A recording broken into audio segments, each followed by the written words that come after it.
வாங்க ஃப்ரெண்ட், ஜிஆர்டிக்கு உங்களை அன்புடன் வரவேற்கிறோம். மீண்டும் தங்கத்தோட விலை வந்து பார்த்தீங்கன்னா கடுமையான சரிவிலேயே முடிஞ்சிருக்கு.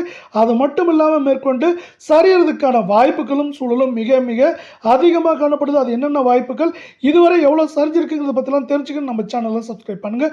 வீடியோவுக்கு ஒரே ஒரு லைக் போடுங்க. வெள்ளி விலையை பொறுத்த வரைக்கும் 1 கிராம் 280 காணப்பட்டது.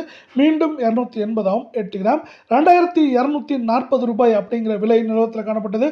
விலை மாற்றம் இல்லாமல் அதே 2240 ரூபாய் அப்படிங்கிற விலை நிலவரத்திலே காணப்படுது. அது மட்டும் இல்லாமல் கடந்த மூன்றே நாட்களில் வெள்ளியோட விலையானது 3 லட்சம் ரூபாயிலிருந்து நம்மளுக்கு 2,80,000 ரூபாய் அப்படிங்கிற சரிவு பாதைக்கு திரும்பி இருக்கு. இதே வேலை நீங்கள் நம்ம சேனலை சப்ஸ்கிரைப் பண்ணலாம் கூட பரவாயில்ல. வீடியோக்கு ஒரே ஒரு லைக் போடுங்க. 24 தங்கத்தோட விலை 16,102 காணப்பட்டது. 16,102 நீடிக்கிற அதே வேலை தங்கம் மற்றும் வெள்ளியோட விலை மீண்டும் சரிநாசப்படி நம்ம வீடியோக்கு ஒரே ஒரு லைக் போடுங்க. சவரன் 1,28,816 காணப்பட்டது. விலை மாற்றம் 0 1,28,816 காணப்படுது.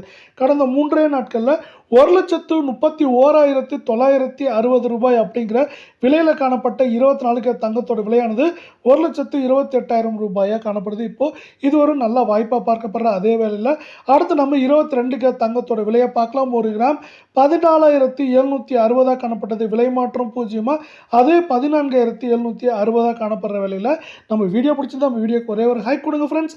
சவரன் விலை 1,18,080 காணப்பட்டது.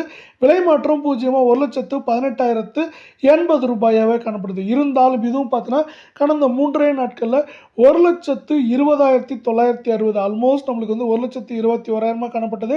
1,18,000 அப்படிங்கிற சூப்பர் சரிவு பாதைக்கு திரும்பி இருக்கு. இது வந்து பார்த்தீங்கன்னா ஒரு நல்ல வாய்ப்பாக பார்க்கப்படுது. அது மட்டும் இல்லாமல் கடந்த 2 வாரங்களாகவே தங்கம் மற்றும் வெள்ளியோட விலையில் தொடர் சரிவுகள், அதாவது அவ்வப்போது ஏற்றங்கள் இல்லைன்னு சொல்ல முடியாது, ஏற்றங்கள் இருந்தாலும் அந்த ஏற்றங்களை தாண்டி சரிவின் வேகமும் தாக்கம் சூப்பராக இருக்குன்னே சொல்லலாம். அதே போல் இது மேற்கொண்டு தொடரவும் வாய்ப்புகள் இருக்குது.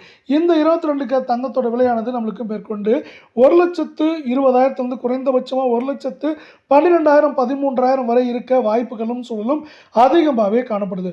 ஒரு புறம் பார்த்தீங்கன்னா சரிவில் காணப்பட்ட அமெரிக்க பங்குச்சந்தையானது மீண்டும் எழுச்சி பெற்றிருக்கு. அதே வேளை அமெரிக்க டாலரின் மதிப்பு தொடர்ச்சியாக 92 ரூபாய் 50 பைசா பக்கமாகவே சுற்றிட்டு இருக்கு. இது வந்து பார்த்தீங்கன்னா தங்கம் மற்றும் வெள்ளியோட விலைக்கு எதிராக அமைஞ்சிருக்கு. ஏன்னா இப்போ வந்து நீங்கள் மற்ற நாடுகளோட நாணயங்களில் தங்கம் வாங்குறப்போ தங்கம் விலை உயர்ந்ததாக மாறுது.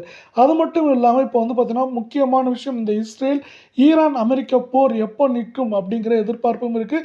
இதற்கு நடுவிலே வந்து பார்த்தீங்கன்னா பல்வேறு குழப்பமான சூழ்நிலைகளால் பல்வேறு நாடுகளில் ஒரு சில கச்சா எண்ணெய் தட்டுப்பாடும், அதே போல் கச்சா எண்ணெய் தட்டுப்பாடு இல்லாத நாடுகளில் கூட கச்சா எண்ணெய் தட்டுப்பாடு ஏற்படுமோங்கிற ஒரு அச்சமும் நிலவுது. இது வந்து பார்த்தீங்கன்னா தங்கத்தில் முதலீடுகளை வெகுவாக குறைக்குது. ஏன்னா அந்தந்த நாடுகள் வந்து எப்படி வந்து கச்சா எண்ணெய்களை வாங்கலாம், அதே போல் வந்து பார்த்தீங்கன்னா இப்போ வந்து பார்த்தீங்கன்னா கச்சா எண்ணெய் தட்டுப்பாடு வந்து அதை எப்படி சமாளிக்கலாம் அப்படிங்கிற எண்ணத்திலேயே காணப்படுது. இதனால் வந்து பல்வேறு நாடுகள் முன்பை போல தங்கத்தில் வந்து எக்கச்சக்கமாக முதலீடு செய்வதில்லை. இதனால் வந்து பார்த்தீங்கன்னா தங்கத்தோட விலையும் வெள்ளியோட விலையும் தொடர்ச்சியாகவும் சரிஞ்சிட்டே வருது அப்படிங்கிறது இன்னொரு முக்கியமான விஷயமா உங்களுக்கு பார்க்கப்பட்டது.